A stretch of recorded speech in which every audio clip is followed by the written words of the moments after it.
Drivers, start your engines!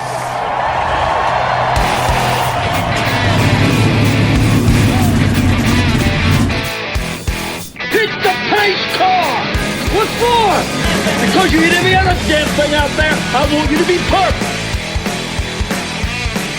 When I'm driving, I got a guy on the radio who talks to me. It's him. He talks to me. Well, I wanna be a race car driver. Pretty girls eating from my hand, yeah. Wanna live a life of fun and danger. No sweater working for the man, alright.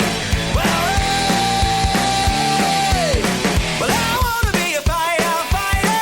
Cool-headed when the heat is on, yeah. Save my baby from the burning building. Take her home and put the sprinklers on, alright. No, he didn't slam you, he didn't bump you, he didn't nudge you, he rubbed you. And rubbing, son, is racing. Good evening, race fans. Welcome to the Hoobazoo Radio Network, and welcome to Drafting the Circuits. My name is Frank Santoroski. I'll be your host for the next hour as we go over this past weekend in racing. Joining me in the studio tonight, I have Richard Youden and Luis Torres. What's up, folks? We're good. How's It's it going? been going painfully all right. Painfully all right, just like the rest of 2020. So we had a My lower back. we had a jam-packed weekend of racing. We had Formula One at Spa. The Indycars had a doubleheader in Gateway, and the NASCAR finished up their regular season and set their playoff field at Daytona. But let's start off with Spa. Spa is one of those classic tracks that's been on the calendar for a long time. It's one of those races that we, like Monaco, we really look forward to. Like Monaco or Monza or Silverstone, they're the cornerstone classic Formula One tracks, and Spa is very special all on its own. It's a long track. It's had its share of unfavorable weather over the years. So we ran there, and I guess. The big news is now, Richard. This is one of the races we look forward to. Is supposed to be exciting, but the commentary coming out of the race is that it was boring, and Formula One has become boring.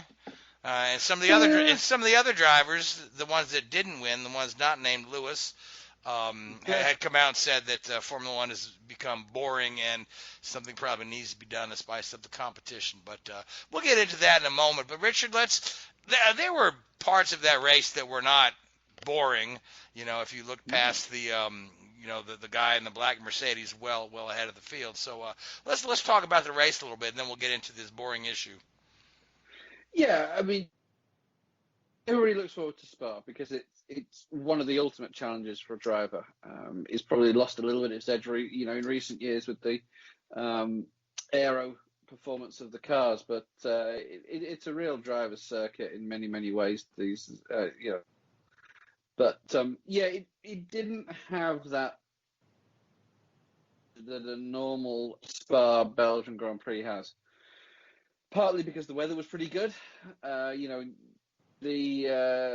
mountains there where the track's based it always throws up interesting weather and unpredictable, but it was pretty benign this weekend. I think they lost a little bit of free practice too on Friday afternoon with a few showers, but nothing of any real note. Yeah, we've seen Spa races in the past where it's raining on half of the track and not raining on the other, which makes it for a very interesting decision with tires. But like you said, if you listen to the Formula One coverage, especially on the Friday during the free practice, they all play Formula One bingo, and it's raining on one half of the track and dry on the other is one of the bingo calls for every Spa race. But the thing we love about it, and I mentioned this last week, is that Spa wouldn't be allowed to be built today.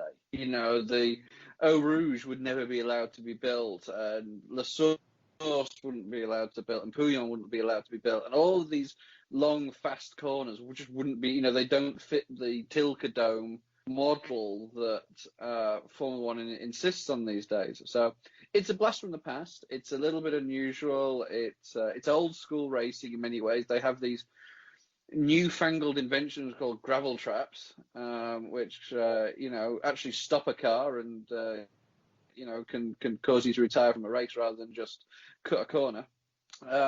but it lacked a bit of spice. It lacked a little bit of edge, but it's still a competitive race. You had Mercedes formation flying at the front there, and Max was just slotted into third. And actually, what probably prevented the race from being a little bit more entertaining towards the end there was Daniel Ricciardo's strong performance in the Renault there. He was sort of within 12, 15 seconds of the Red Bull for most of the second stint of the race, which stopped Verstappen coming in for a late stop, putting on some soft tyres and seeing if he could catch the two Mercedes. So you lost that little bit of excitement maybe with Ricciardo's strong performance, but you've got to give him a lot of credit there. He did really, really well. Really, really strong drive by the Renault. Very, very, very poor performance from Ferrari. Spa's a power circuit, and as we all know, the issues that have been around the changes to Ferrari's engine from 2019 certainly highlighted themselves. You look at the time difference between what the teams were doing last year compared to this year. I mean, Williams were like 2.5 seconds a lap faster than they were last year, whereas the Ferraris were at 1.5 seconds slower. They were the only team that was slower. Even the other Ferrari-powered teams in Alfa Romeo and Haas were quicker than they were last year. So, Ferrari have taken a huge hit both on the engine front and on the aero front. So right, yeah, but it can't. Realistically, you can't beat all engine because their customer engines are beating them.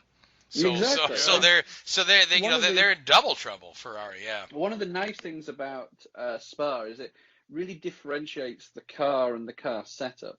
You got sector 1, which basically from La Source to Le Combe is flat out for 25 seconds or something, 25 seconds. And then the last section, through Blanchimont and places like that, you've only got the bus stop chicane there to really be a period where you're off throttle. So you've got the first section and the last sector are really the high power parts of the track. And then the middle sector is the aero part of the track. And you can really see the differences of how the cars balance out. And what will happen with most teams is they'll pick an area to be competitive. Do we go for the high, sectors 1 and 2, or do we balance it out and maybe be a little bit quicker in sector 3? And to show Mercedes dominance, they were just quick in all 3 sectors. So they could just balance it out. They could trim enough, or they could add enough downforce so that they were still competitive in sectors 1 and 2, but then also probably the fastest in sector 2. So they managed to balance it out really well. It just shows the strength of the Mercedes package there. But it did lead to a relatively mundane race. There was a nasty incident with Giovinazzi going off, coming out the fast chicane in the back of the track and hitting the wall very hard. So hard, in fact, we saw I think it was his rear right tyre came off the car and collected George Russell. Thankfully it hit wheel to wheel on Russell's car. It didn't, bounce any higher than that. And it did highlight the benefits of the halo. Mm-hmm. Wheel had bounced a little bit higher. The halo probably would have affected George Russell there, and he made those comments post-race. There's a huge amount of, for all the detractors from the halo, and I understand a lot of those, you didn't want another Henry Surtees style incident that we saw a few years ago at Brands Hatch, unfortunately, where the guy lost his life from a tyre bouncing back from a similar accident and hitting him in the entering the driver's cockpit area. So that was the only real excitement of the race. It brought out a safety car, which in many ways neutralised the race. Everybody that started on the soft tyres and the medium tyres were like, well, we've got to stop now because it's a free pit stop, and put on the hard tyres and run to the end. A few people tried different strategies and tried to mix it up a little bit. Both Torres and Gasly actually stayed out on that safety car, gained a few spots, and then later in the race pitted again and went onto the medium or the soft tyre and managed to drive the way through the pack very well. I mean, I think Gasly won. He was fantastic. Yeah. Albon again was okay in the Red Bull, but the fact you have both, Hamilton and Bottas up there with the two Mercedes drivers neck and neck, and Verstappen's trying to fight them 2-on-1. There's no rear gunner, if you like, for Red Bull. They can't throw a strategy curveball and try and put Mercedes off their game. They have to fight. You know, the Mercedes are at a huge advantage in that scenario. So we've talked about this endlessly. Red Bull need a number 2. That came out wrong, didn't it? They need a second driver. Yeah, a guy that with Max, and not necessarily beat Max, but at least be within 3 or 4 seconds at the end of the race. Somebody that with 20 laps to go, you could pit him and throw on some super soft tires and be like, okay, it gives Mercedes something to think about, because at the moment Mercedes are just indominant. They can just control the race with their 2 drivers up there. They double stacked the drivers when the safety car came out, and there's just no drama really. It was plain sailing for them. Yeah, that's the main complaint, is that there's the 2 Mercedes up front, and then the rest of the race behind them, and it's a foregone conclusion. 9 times out of 10, that it's going to be Hamilton and Bottas on those top 2 steps of the podium. Unless Bottas runs into some trouble, or the occasional Max wins a race here or there. So it was an interesting article I was reading, so really quickly. Go ahead. You'd seen, obviously, since Daniel Ricciardo left Red Bull, Max has been the clear number 1, and Pierre Gasly came in last year and had an accident pre-season, which sort of, knocked his confidence a little bit. And you could see from a lot of the words coming out from Red Bull, they never really backed him. And then Alex Albon's got it. And in all fairness, you look at the results, hasn't done any better than Gasly, really. But now Gasly's back at Toro Rosso, and he's, probably the standout driver of 2020 in many ways. Yeah. I mean, he's been very streaky and consistent as of late. Yeah. So what is this telling us? Is it telling us that Red Bull is like a Max Verstappen-centric based team, which I think Daniel Ricciardo alluded to? Or is it that just Verstappen is that good? Is he so, especially because, he was, Daniel and Max were close. I think Max just had the edge, but Daniel, both of them were pretty close. But is it that Verstappen is just genuinely so much faster than most of the guys out there? Is it only really Hamilton that could hold anything to Max? Because Max doesn't have a comparable, really, because he's dominated both of his teammates in the last year and a half. I think time will tell how they'll do, because there's people saying how certain drivers are going to do with different rides. I think it was like Montoya said that, sure, Hamilton's the top guy, but we at least saw Alonso what he can do with different teams that are probably inferior equipment. It'll be interesting to see how Verstappen does if he eventually ends up going somewhere, because I saw a poll of who would be the better of the Mercedes if Verstappen was the number 2 guy. Obviously, he has no intention to be the number 2 guy. He's obviously going to fight with Hamilton, but the question is who will win in identical cars. And I think, as much as from a romantic standpoint, we'd love to see a 1988 season again where you had a Lacey and Senna, Prost and Senna there, who were probably at the peak of their careers, going at it every race and winning 15 out of 16 races, I think it was that year. Yep. But Mercedes are too clinical. They know the risks, and they had that when they had Rosberg. They know the risks of basically having 2 number 1s. So as much as we'd love to see it, as much as we'd love to see Hamilton up against an Alonso or a Verstappen it's just not going to happen because it's too much of a risk, and the senior management of Mercedes will just never let it happen. It's the same. So it's the same scenario that played out in the Schumacher years at Ferrari. Exactly. Eddie Irvine wanted to compete with his teammate, and then the next thing you know, they said, "Hey, we need us a Rubens Barrichello. We need a good company guy, and we'll throw him a win every now and again." Just like Riccardo Patrese as the number 2 to Mansell at Williams. Or Berger with Senna. Or Berger with Senna. Yeah, that's what you mean by a good number 2. Like Ronnie Peterson with Mario in the late 70s. It's sorry. Yeah. We see when there are 2 guys that are desperate to be number 1, it could be a blessing to start off, but one moment will become a detriment. And look no further with Didier Pironi and Joe Villeneuve at Imola. One lost his life, perhaps, probably with a sense of urgency, and the other one had his career cut short. Yeah, I mean, it's too clinical these days. The sport, it's too business-like. They've got to, your end game for a team like Mercedes to win the world championship, and to do that, you've got to score the most points. And how do you go about scoring the most points? Well, you need two guys that are going to finish first and second, and that's pretty much how it's playing out at Mercedes. If everything goes according to plan and they execute properly, you're not going to get that guaranteed week in, week out with Hamilton and Verstappen. As much as we'd love to see it, it's just just not going to work that way. I mean, look at last year. We saw something similar. It would have obviously Ferrari are nowhere near where they were, but hopefully, if we can't get Hamilton, Verstappen as one team battling out, we can hopefully, fingers crossed, eventually we'll see Verstappen, Hamilton, and Leclerc fighting for the world championship, all three battling for race wins. Because I saw last year was a great sneak peek. Like, look at Silverstone; it was shaping up to be a hell of a race, and then Giovinazzi puts it in the kitty litter and pretty much changed the whole dynamic of that entire race, which kind of was unfortunate because that was getting really good. Yeah, when you get those guys at the front there, and they're definitely Verstappen and Hamilton, and I would say Leclerc's getting there and has the potential to be there. They're on another level, compared to and it's just eking out those extra millimeters. And I don't think there's any question on Verstappen's, I'm going to use the word racecraft. I don't think there's still a few questions over Leclerc's racecraft, and I'm talking wheel-to-wheel racing here.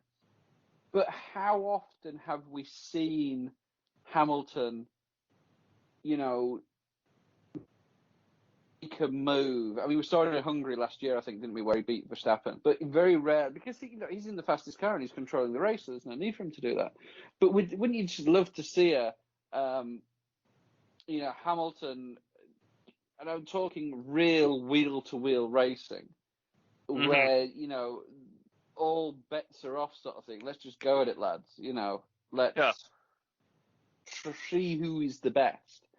And that's what we're just crying out for. And we haven't seen that really since when Rosberg was around, and even Brundle was hoping that, pretty much implying hopefully somehow, some way that Bottas can step it up a notch. But here's the thing, as much as he has, I think going into Monza is going to be very key because, he got that 1-year extension. He really has to step it up. Otherwise, he'll just be like the modern day Mark Webber. Well, that's exactly what he is, though. That's exactly what Mercedes wants. And that's exactly why they extend his contract 1 year at a time. Yeah. You've been a good boy this year. You let Lewis won, Yeah. And then you can feed your family next week, So, exactly. But let's examine a few things, guys, because there were a few topics that came up. Because realistically, the Mercedes domination is not going to come to a stop anytime soon, particularly with the rules frozen for next year as well. So there have been a couple of different people who have brought up different ways to spice up the racing. I believe Christian Horner had chimed in that he said that he believes there should be no one-stop races. Everyone should be required to make a minimum of 2 stops. Pirelli's done a few things with tires, with having to use different compounds. What are your thoughts on this? Realistically, is adding another pit stop, will it really spice up the racing, or is it just going to create an artificially smaller gap that is just going to just go away once Lewis drives off to the sunset? I think what you need is unpredictability with the tyres. You go back to 2012 when you had 7 winners in the first 7 races. And the reason that was caused, a lot of that was the operating temperature window for those tyres was so small. And when we talk about operating temperature windows, it's the surface temperature, it's the bulk temperature of the tyre. The best temperature to get the optimum performance from the tyre. And it is relatively small on those early 2012 tyres. And it was hard to find. You remember Maldonado winning in Barcelona for Williams. I wasn't there at the time, but, going there a couple of years afterwards, talking to the guys that were actually at the track that day, they looked into that. In reality, that weekend, they just got the car set up right. They could have changed a camber by half a degree and they'd have been running around 10th or something. It was literally such a fine margin that they just looked into it, and so many teams did that at the start of the year, and then towards the end of the year, Red Bull seemed to hit the sweet spot with that. But two stops would help, but you need tyres that are unpredictable. I'm not saying Yeah. you need tyres that explode everywhere, but No, that would be bad. No, Yeah. or ban tire change, because that would be even worse. We saw Yeah, we've the seen how effect that of worked. 05. Yeah. Yeah, they need to do something. I think tires are the key. I think to that, and especially with when with them going to the new aero regulations in 2022 now, it'll put more emphasis on tire grip. They're going more to, and I hate using the phrase mechanical grip style racing because that's not a real thing, but they need to do something, and I think tyres is where it's at. And yeah, 2 stops will help, but I mean, what's wrong with having race? 3 is probably maximum. You don't really want any more than that. But you want tyres that are unpredictable. Now, I'm not saying you want a complete dud set of tyres that the drivers can never get into the right operating range. But you need mandate all 3 sets of tyres. Say you've got to run the hard, the medium, and the soft. So that guarantees you 2 pit stops, and then configure each tyre so they have different operating ranges. Not massively, but just enough so that you're never going to be optimized, or you can only ever be optimized for 1 set of tyre. So, well, we're going to optimize ourselves for the tyre. Well, we know, okay, so we're going to do, our softs are only going to last 5 laps or 10 laps, whatever it is. The medium's going to be great because they're going to last 20 laps, but then that still leaves us, another 20 laps at the end of the race where we've got to go on the hards, which, we can probably push a little bit harder because we need the temperatures or whatever it may be. Just do something in there to take the monotony out of it. We talked about this so many times. You're on harding to nothing here. You're never going to win this battle because what will happen is you turn around, we're going to change the tyre regulations. So, okay, make it racing more exciting. Okay. So the teams with the most money, Mercedes, are going to go along. They're going to hire 20 tyre specialists, and they're going to create 100,000 more tyre models for every race scenario. And then they're going to have the optimum tyre map, and they're going to just go out and continue to win. It's a very, very difficult thing to fix because money will push the boundaries of push the limit of everything, and the teams with the most money eventually will win. Otherwise, why spend the money? If you're not guaranteed from winning by spending the most money, then why spend it? Yeah, exactly. Well, I mean, if you look at some of the most competitive racing in the world, it's where it's a much lower cost than it's a spec. But which, if you were to do anything like that, you tear the heart and soul out of what Formula One is. Of course you do. So there's and even if you start to do some kind of very American things like competition yellows and bunching the field and this and that again, that tears the heart and soul out of what Formula One is. So I mean, we saw it again. We saw it again this weekend, and there's only one rule that I think Formula One should adopt from NASCAR, and that's the restart zone. We've seen it a few times in the last few years where the safety car releases itself and says, okay, I'm going in. The leader, he turns the lights off. The leader of the race is now the leader, basically the safety car. And the only rule is he cannot pass the safety car. So he's playing this like cat and mouse game of, right, when do I go? I've got to go as soon as possible, but yet not catch the safety car. So you're going, safety car is still out on track. So your engineers are trying to work out when the safety car will enter the pits, and you want to be level, a foot behind it to be in the optimum position. And I think we saw Azerbaijan a couple of years in the safety car. I mean, Lewis was so close to passing that safety car, and that's dangerous. So I'd like to see them have a restart zone, not necessarily do 2x2 restarts, but at least have a zone where it's a little bit more controlled. That's the only thing that I see carried across. I wouldn't mind such concept because sometimes it'll probably make it a little bit more closer and makes them sink a little bit more. And if they jump it before or pass the pace car, then they get a 5-second or 10-second penalty added to their time rather than just goes through a stop through and all. Because honestly, I think that will help in a way. And I wouldn't mind such thing to occur because imagine if we had something like that at Spa. You probably see a whole different, or any race for that matter, then we'll know who is masterful on making the most out of it. Because what we saw with Perez and Gasly, imagine if another safety car happened and they bunched up the field, had a restart. Who's to say they would have gained more spots or more momentum? Yeah. Oh yeah. Oh yeah. So let's interesting. let's move on and let's talk about some of the rumors flying around about drivers next year, because Nico Hulkenberg, if you believe what you read, is going to be racing everywhere from Haas to Alfa Romeo next year. There's different high-grade rumors or low-grade rumors, depending on where you get your news, that have him replacing Grosjean at Haas, and another rumor has him replacing Kimi Räikkönen at Alfa. And then the other interesting rumor is saying that the second Alfa Romeo will be driven by Mick Schumacher. And again, these are just rumors at this point. We don't know if anything is ever going to become of this, but although it's probably pretty likely that Grosjean is in his final season with Haas.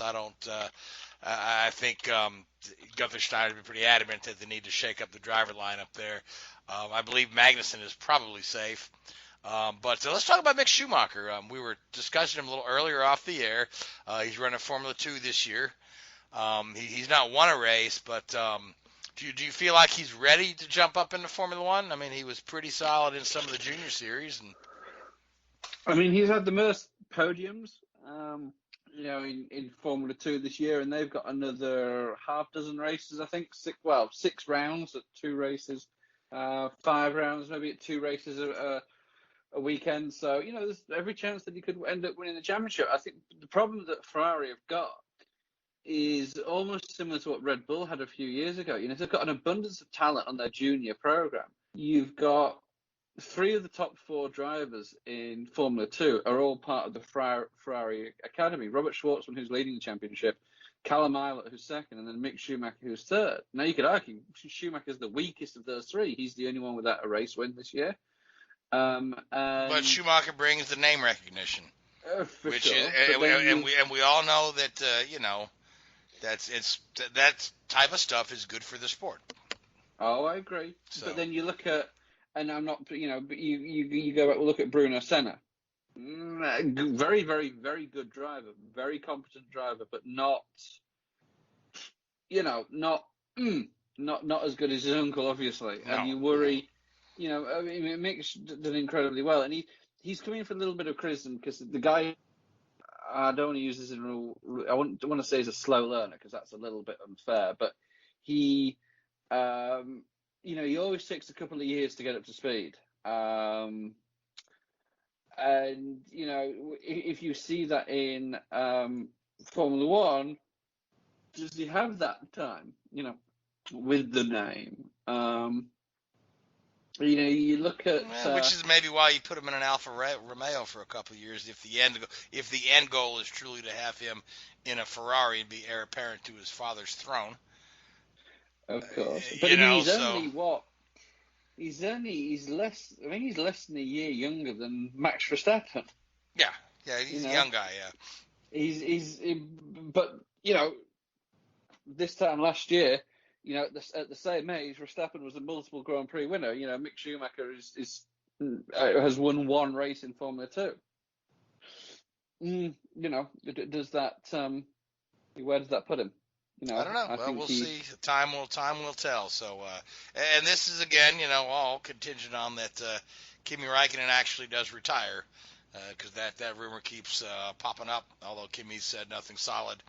Although I don't think it would hurt his feelings to go off into the sunset and spend some time at the pub, because we know Kimi enjoys that. So anyway, so we're off to Monza next. Do we have a week off in between, or are we heading right to Monza? We're going straight to Monza. All right, so let's talk about Monza, and this is Ferrari's home track where they love to shine, but unfortunately, I don't see. It's going to be a nightmare. It's going to be a nightmare for Ferrari. The Tifosi, they're probably glad there's no fans. For one race in Italy, they don't have to worry about it. Then the next one, they have to worry about performance. Yeah. So obviously, Mercedes is your top dog. Red Bull's right there. But the third best team coming out of Spa, the third best team was Renault. After Racing Point had a decent beginning to the season. So how do we feel Renault's chances are to maintain that third best team status? I think it'd be strong. It's a very, very similar, very similar setup to Spa in many ways at Mons.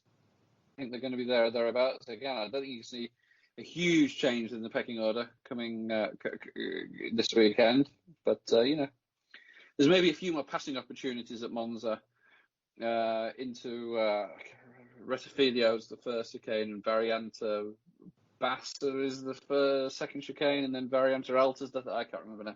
Maybe I'm getting Imola corners mixed up in there as well. Anyway, it's entirely possible. Yeah, so it could be. That's why we number turns in America. Yeah, exactly. And as I was actually talking about Spa, I mentioned this in our group chat the other week. At Spa you have the corner with no name, and everybody calls it the corner with no name. Therefore, does it have a name? Yes, it does. Evidently, the name is the corner with no name. Yeah, so there's a shit in the woods, Yep. So speaking of a good number two, yeah. So yeah. it's like we have this horrible theme throughout the show tonight. We need to stop. We do. We need to behave. Do you guys want to pick? You guys want to pick a winner for Monza, other than Hamilton? If you ask me, Hamilton, Bottas, or Schumacher. I don't see it, or not Schumacher, rather. For Verstappen. I don't see it unless something crazy happens. So I don't see it either. It's back to refer to Renault. I think they have a chance. It's funny how they're finally are doing better as soon as they got their wish when it comes to Racing Point. It seems like it distracted them, and now they're getting better and better. We'll see. They got to carry that momentum if they're going to be considered that 13th, because right now I think we're having a three-way fight for third between McLaren, Racing Point, and Renault. And I feel like if Renault could get out of this time period at Monza with a strong run, then I would see no issue how they don't get third. Because right now, when it comes to Racing Point, they just have to properly execute a well-thought-out race. Because they haven't, honestly, especially Perez, as you saw with the strategy. And he gained all these spots, but that strategy didn't really work out for him. And the same thing with Gasly as well, who's, like I mentioned earlier, who's to say how they would have done if certain things happen in their favor? Certainly. So it'll be interesting to watch. Monza, it always is. And I know, Richard, this is the time of year you love with all the proper circuits, as you like to call them. So oh yeah. Yeah. So we'll be up Sunday morning watching Monza. So Yep. Meanwhile, the IndyCar series had two races this week and had a doubleheader at Gateway, and the two races were very different from one another. Don't you think, Louise? Race number one saw Scott Dixon. They were very different. Scott Dixon win his 50th career race, which is a nice milestone race. He's only 2 away from equaling Mario on the all-time list. Only 17 away from equaling AJ Foyt on the all-time list. So I mean, that's 50 wins. That's a big deal. That's a big deal. And of course, Scott has earned every one of those. And he earned this one with Takuma Sato right on his tail in the closing laps there. Unfortunately, Takuma not able to make the pass stick. It looked like passing was a bit difficult, a little less difficult in race one than race two. Now race two was won by Joseph Newgarden, who's trying to keep his title hopes alive there. A little bit of good strategy on Newgarden's part there. Put him up front at the end. So let's talk about race one. I thought for me, one of the most exciting things in race one was Rinus VeeKay. Mm-hmm. I think VeeKay, race one. I think you're thinking race two where VeeKay started deep and got by all those cars. It's they kind of parallel, but yeah, VeeKay had a really good showing, a really good effort, because if you remember in the 500 he was having a strong run. He's adapted to these ovals really well, except for Texas, but we'll wipe that out of the category board for this year, since we know what he's done since. He's kind of matured a little bit more. He's still raw, which who's to say what that mean in the future. But yeah, he had a really good showing to say the least, is make that Rookie of the Year battle very, very tight between. I think it's going to come down to him and Palou, because No, Askew award. has been. No, that's right. Oh yeah, I award- keep no, was I keep gonna say thinking ultimate. award is a Rookie of the Year, but he's not. He had He was too just many only starts. the Indy Yeah. 500. Yeah. Yeah. Pardon me. Yeah, I made that mistake a couple weeks ago on the show. I just still want to categorize him as a rookie because he never Yeah, me really too. never really got a full season off the ground. But he has more starts than we think because he was in that Carlin car for a while. But anyway, award another guy who had a great weekend, 2 podiums. Yeah, twice I felt like the final pit stop really bit him. And what I mean it really bit him because he's had the strong race. We saw what he could do in clean air, but a very slightly slow tire change, both on the right side in both races, slowed him down just a tad. And when it comes to pit stops, you want to be on it on that last pit stop, especially when you're dealing with Newgarden and Scott Dixon, or even Will Power. You want to be on it. Just very little mistakes, but also I think it goes down to experience that also hurt Pato a little bit, because he mentioned in race 1 where they just struggled to cope with the fact how they were not able to find that speed that they had. And I think it goes back to, again, experience, because Dixon and even Takuma Sato pulled away with ease on Pato race number 1. Race number 2 is more or less just clean air is king. And willpower. Race number 2 went green nearly the whole race until Sato got a little. He brushed the wall. I mean, I wouldn't even say he hit the wall because he kept going. Mind you, under yellow for 3 laps. And again, we've got the people that are upset that we should have red flagged that and had that one. No way. I think it was like a lap or 2 fewer than Indianapolis. Even if it's a brush wall, you got to bunch them up. And like I said, we don't want another 1997 Indy 500 fiasco when it comes to that finish. No, we sure don't. So where they had a yellow, and then then on the backstretch they decided, no, we're going green, and yeah, it was a complete disaster. We don't want another USAC-esque officiating in that regard. But for race number 2, it was the only caution aside from Sato was just 2 laps just to clean up the oil that the police patrol vehicles left in their little parade. But I want to add something to race number 1. We talk about Ferrari, how bad they are in Formula 1. Let's talk about Andretti Autosports' rotten luck, shall we? My goodness, they cannot catch a break. Yeah, they lost 3 cars on the first lap. Yep, we're literally Colton Herta, although quiet, and except for Iowa, he's the only Andretti car in the top 10, the only one that's basically stayed out of trouble. He's been carrying them, and this is not like the full-blown Andretti Autosport. This is the Harding-Steinbrenner portion of Andretti Autosport, and they're still having the consistent runs which they need.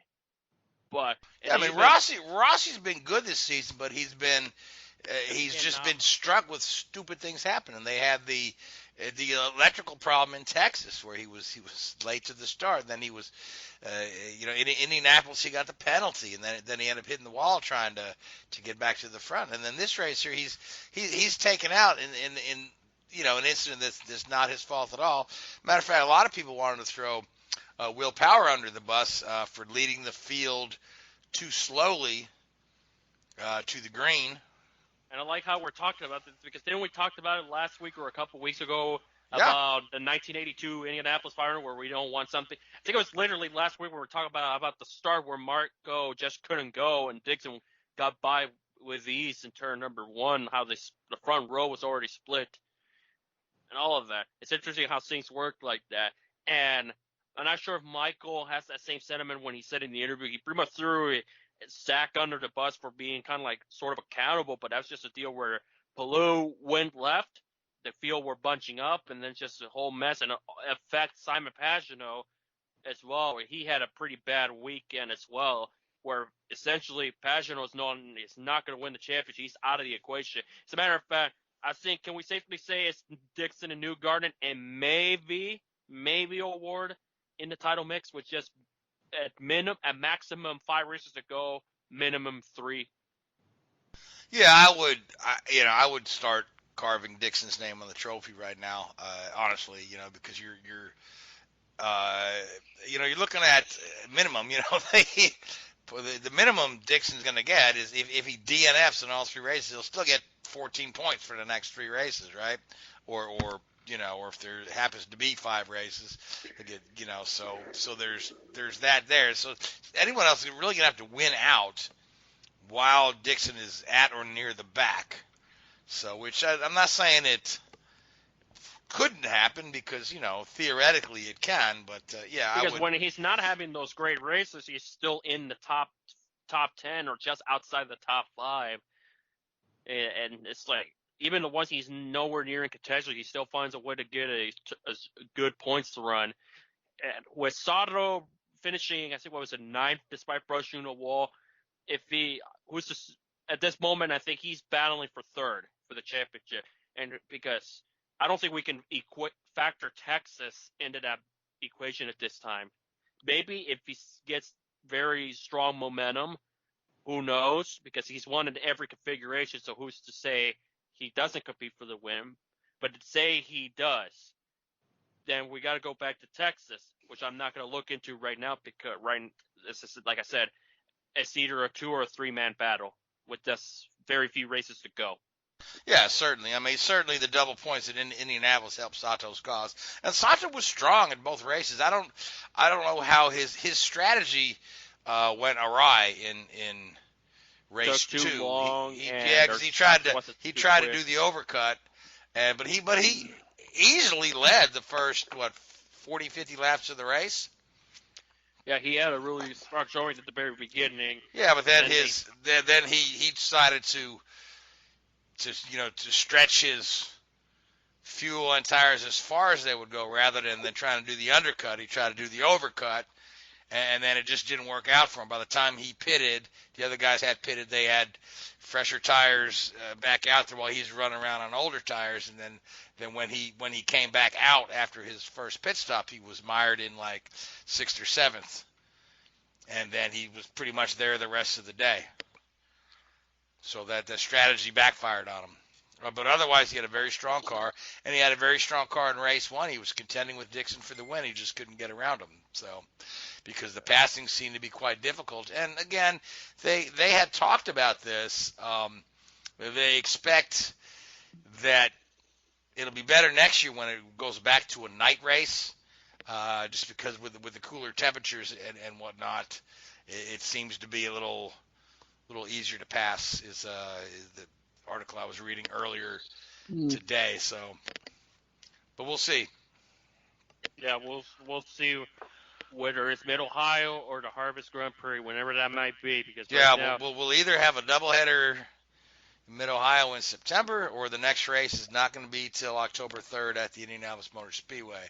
Second. When I say second because it's a doubleheader. Doubleheader, the second and my third. Birthday So. on the second, so obviously I know. So it's kind of interesting because the rest of the season we don't know if there are going to be 3 races. We don't even there's low grade rumors that if Mid Ohio falls through, Road America's ready to host another doubleheader, and that would be interesting and fun to watch. But again, putting the thing together on short notice is a bit of a challenge, and then still, I mean, things have been pretty quiet coming out of St. Pete too.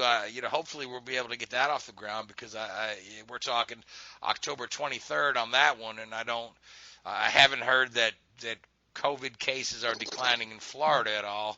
So they're still having folks in those races. Yeah, I was going to say that may be in jeopardy as well. Of course, they can have Roger can hold as many races as he wants to at the Speedway since he owns it with no fans. Like this weekend they're having 4 races between the Indy Pro Series and the Formula the F2000 Series are running there to try to catch up their missed races. That's running without fans this coming weekend at the Speedway behind closed doors. So yeah, it's all up in the air. That's why I say just go ahead and start carving Dixon's name on that trophy. So yeah. Right now, I will not be surprised if we just have 3, maybe 2. At worst, it'll be just Indianapolis. At best, we still have those 5 remaining races. But that's why Gateway, I view it as like perhaps maybe as the closure of 2020. time will ultimately tell, of course, how that goes in that department. Because there's no reason, honestly, if we should know this week if we're going to Mid Ohio next or not. Yeah, because the race They is gotta say less something. less than 2 weeks away is what they had said about their targeted date. Although, they could have that thing in October. Because they said they postponed until September or October. They could have it between the Harvest Grand Prix and the season ender St. Pete. So it's not totally gone yet. But Green Savory, the promoters desperately want to have that with fans because they need to generate some income this year because all of their other races are canceled. Yeah. So and you can't blame them. You can't blame them one single bit. Road America did a great job hosting fans. Gateway did a great job hosting some fans there, as did Daytona this past weekend, where the Cup Series was to finish their regular season. I'll make sure we talk about NASCAR before we run out of time. So we had another first-time winner in NASCAR. Who, on virtue of that win, locked himself in the playoffs, and that was young William Byron. And the funny thing about it is, the Daytona race was relatively clean for the first 3 quarters of the race, and even the commentator talking about, we haven't had the big one yet, and it's not a matter of if, it's a matter of when. And sure enough, they were right, and then we had a couple of big ones. Yeah, it was shaping out to be a sub 2:30. What I mean by sub 2:30, I meant 2.5-hour race. It was shaping out to be beautiful because it was a real enjoyable race. Everybody was being mindful, using their heads, because that is my big criticism with modern day super speedway racing since the stages were implemented, where they just don't use their heads. But they've been better about it to save all the shenanigans till the very end. But all it does with these shenanigans is they got to throw these bunch of red flags, which I'll get into detail a little bit on that. Then what's really, when the race started to fall apart from a quality perspective, was when James Davison had a right front tire gone down. Fortunately, it's not like what happened in the Indianapolis 500 where the brakes didn't explode. It's just a simple cut tire. And then I cannot believe nobody picked up on that it's the same spot where he had the tire problem at Indy. Had it again at Daytona, except just a regular tire, not a brake. And then lap 152 is when it went off the rails. Tyler Reddick tried to do a slide job on Kyle Busch, slapped the wall, collected multiple cars that eliminated Eric Jones from the playoffs for the first time since he was at Joe Gibbs Racing. And then Kyle Busch was mad. Ryan Newman was livid. Kurt Busch was pretty calm, but disappointed of what happened, to where Reddick, who had to win, because if he didn't win, not only he didn't make the playoffs, Rookie of the Year battle over, because Cole Custer had that Kentucky win. So obviously, we talked about this, where the Rookie of the Year system could use some potential improvement, but it's just how the nature of the playoff system goes. Certainly, yeah. And for Reddick's part, he was his post crash interview. He was very composed. And he took responsibility for it. He said, that was me being stupid, or something along those lines. Or that was a stupid move on my part. So I mean, it's one thing to wreck everybody in the field, but it's another thing to man up and say, that was pretty stupid. Again, like you said, it's just that urgency with the laps winding down, trying to get it. He had a good run, and he just tried to get back in front of Kyle way too quickly and took out a bunch of cars. Yeah, it took out a good amount of the cars, and that's the same thing. You reminded me about that Texas last November in the Xfinity race. He held himself accountable, and he said going to those last 2 races, particularly Phoenix, that he hopes he doesn't do something stupid, and lo and behold, he didn't and won the championship. But when Newman said he just ran out of talent, and it was things were going great until some goofball ruined it. It's like classic Newman. Yeah, Newman won't hold back. Yeah, Newman will tell you what's on his mind, won't he, Richard? Yeah. Yeah. So now, Richard, you work with Reddick a little bit. No, I never did. No, not quite. Okay, you were there. He's after your time. So I know you worked with Newman quite a bit. So I mean, what was your take on this whole, as Louise called it, shenanigans? There were plenty of shenanigans in the field, and all the restarts were more shenanigans. So, and I know Richard, did you get a chance to watch the race? I watched some of it. Yeah, I did. I mean, it's a super speedway race, isn't it? You know, especially the cut-off for the playoffs. I don't know if I like it as a cut-off for the playoffs, but it throws this bit of a curveball. I mean, well, I don't know. You could argue you would have known the schedule for the whole season. I personally don't, as far as the decision. Yeah, it's popular, but I personally, it's a nice spice-up. It's better than having it at Indianapolis, but at the same time, you're just asking for it. And I'll discuss about the second big wreck after this. Because that one there was another one later on. Yeah, I mean, I get a little bit frustrated when some of the more experienced drivers say, this young kid ran out of talent. Well, it's like you've never made a mistake, buddy. Of course you have. It's a learning process. Nobody gets it right all the time, especially in the rookie season. And I know he didn't win Rookie of the Year, but for my money, Reddick's been the standout rookie of 2020 and deserves the accolades that he's getting. I think except the accolades from Ryan Newman. Well, yeah. No, maybe he did deserve that one. And maybe he did. But you know what? It's all part of growing up, for want of a better word. Mm-hmm. Nobody gets it right all the time, especially at that age. And in that sort of, the thing I love about super speedway racing is the intensity of it. You've got 500 miles or 400 miles or, of racing. And, you cannot stop. You can't take a break. And, you look at it and it's just, a normal race, like at a normal 1.5 mile or 2 mile oval, you can just coast around and, not have a breather, but you're not necessarily always on edge. Whereas at, Daytona and Talladega, there is you cannot switch off for a second. And people are going to make mistakes, especially rookies. They're a rookie for a reason. Even the veterans have made mistakes too, where Joey Logano and Denny Hamlin were blocking the hell out of each other, and then Bubba Wallace and William Byron decided to jump in. Even, I think if I recall the lap prior, Matt Kenseth was in this mix, trying to crash all the party, and then a couple bumps later, another wreck happened where it took out Jimmy Johnson out of contention and Tyler Reddick for good. Yeah. And Johnson, for the second straight year, he misses the playoffs, and he missed it by just 6 points over Matt DiBenedetto, which I think it's also, going back to the previous point on Ryan Newman, I just want to point out, not so much the last couple of years, but for the good middle run of his career, what did Ryan Newman do at super speedways? Just drop to the back and just ride around the back for, 180 of the 200 laps. So wait till they criticize other people. Which is the exact strategy Brad Keselowski employed on this race this past weekend. He stayed in the back, waiting for the big one. Then I think he ended up with a 9th place or something like that after just sitting back there in 28th. I mean, let these other guys fight it out.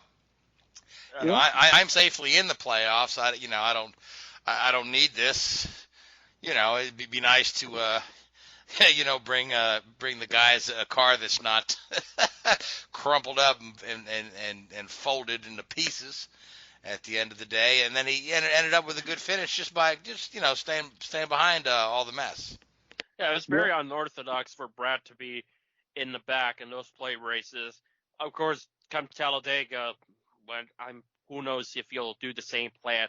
It worked out where, especially on that last lap where like Boyer, Harvick, and Ty Dillon decided to just wreck at the last lap that led to Byron winning the 400-mile classic that's just still being the 4th of July. That's just my opinion. But it's just one of those things where you got to play it safe. I'd imagine Brad understood why he played it safe, whereas the other ones like a Byron or DiBenedetto or Johnson or even Christopher Bell, they know they had to win the race. And do I blame them for what they were doing? No. But since I'm saying, let me ask you this question because I haven't really studied the points quite as deeply. But now, if Byron had not won the race, would he still been in the playoffs with a second or third? yeah, he'd be on safe. points. Okay, so he was still relatively safe. Well, Yeah, although at but the end of the Johnson day, was getting going caught into the up. playoffs with a win is really good for your psyche and the momentum for the team. Yeah, I'd admit, yeah, Johnson would have been safe because Johnson lost out due to De Benedetto having a 6-point cushion. Byron was already ahead of De Benedetto regardless, so I think Johnson would have still missed it regardless of that incident. It was a valiant effort to keep him going, but I knew from that point it was just too little, too late. They did an admirable job to keep the car going rather than be passing the 6-minute rule where if you pass it, you're done. Because that's how damaged vehicle policy works. Right. Nonetheless, it was for Byron, first win of his career, first win for Chad Canal since Johnson at Dover way back in June of 2017. First time the 24 car had won a points-paying Cup race that counts towards the season calendar since Jeff Gordon in Martinsville 2015. Of course, the 24 has won between the last one from Gordon and the first one from Byron, with Elliott winning one of the duels, and of course earlier this year Byron won the duel race.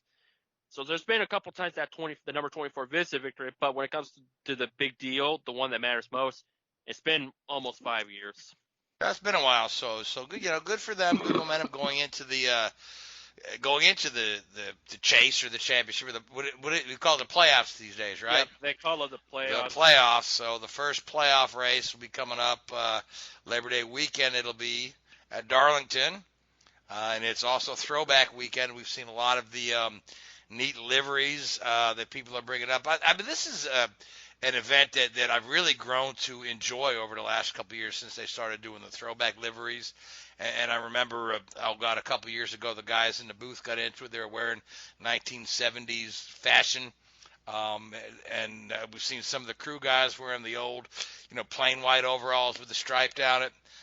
It's just a lot of fun, and they've sold it out the last several years. Although I don't, are we doing with limited fans? Yeah. At Darlington, is that correct? So, from what I understood, it's limited fans. They all allow them this type of route. And also, what's going to be key is the third time this year to go into Darlington. Because, of course, that's the venue where the season resumed way back in May, where they had the Sunday race, and then I think it was like the Wednesday race. So, and imagine a lot of those drivers are going to rely on those good old notes because, of course, no practice. They're coming, with the exception of Richmond and the Roval, they're all going back to the circuits they've already competed in. So it'll be a interesting dynamic how things will do. Could we see Kyle Busch actually be in the fight and win now that we're going to circuits that they haven't run with the system, or we're going to see the same? Because some of those drivers in the playoffs have been saying Eric Almirola is a dark horse. Maybe he'll shine through. Because it's not that long ago that Almirola was a strong restart away and maybe making it to that championship 4 in 18. And with Almirola being more consistent this year, got a contract extension along with Byron as well. I think we're gonna. I won't be surprised if Almirola will mount a good championship charge. But of course, I still think it's gonna be Harvick and Hamlin. That's gonna be 2 out of the championship 4. Yeah, Harvick and Hamlin have both been the class of the field this year. And then the next closest guy has been Keselowski, and Keselowski tends to be up and down. They have a good run for a while, and then he'll just kind of be there. But Darlington is one of his better tracks. Yep. So but he's got to get through those Gibbs cars as well. Yeah. I feel like yeah. And I will not count Truex out as well. He's had those strong top 5s, just needs to get that win. So I will not be surprised if Truex could be a strong contender for one of the possibly 2 remaining Final 4 spots, along with. Yeah, so Truex is always a guy to deal with, over the last couple of years. So Truex has just had a very interesting career. I think he had a long time where he was just an also-ran, and then suddenly he's there's times where he's unbeatable. He's just the guy. His current situation suits him well. He's grown into his role as a top level Cup driver and a champion. So Truex will be tough through the playoffs, as will the aforementioned Hamlin, Harvick, Keselowski, Logano should factor into the mix as well. Richard, anybody else you think is going to be strong to the playoffs? I mean, you could get a wild card thrown in there, couldn't you? Yeah. Chase maybe. Chase for sure, yeah. On a road course maybe. Well, we got the Roval. We've got the Roval right there. Yeah. Roval's coming up. Maybe that could. I don't know. Of course, Cole Custer could go on a tear and win 4 in a row. Could. Or not. Or Austin could do that. Oh, sure, yeah. Yeah. All right. So, well, guys, we are right out of time. So, you want to pick a winner for Darlington there, Louise? I'm gonna go with Hamlin. And Richard? I'll just say Hamlin as well. I think that's the Hamlin or Harvick. Well, then you can have I'll Harvick. go Harvick then. And I'll go Keselowski because he's won a couple of Darlington, and that's my guy. So anyway, well, folks, we're out of time. So I want to thank the Hoobazoo Radio Network. I want to thank iHeartRadio, Spreaker, and Google Podcasts. I want to thank you, Louise. And I want to thank you, Richard. And I want to thank you, folks, that listen to us. Until next week, good night. WHOOBAZOO, that's Hoobazoo.com. Enter website, enter website, enter website, enter website.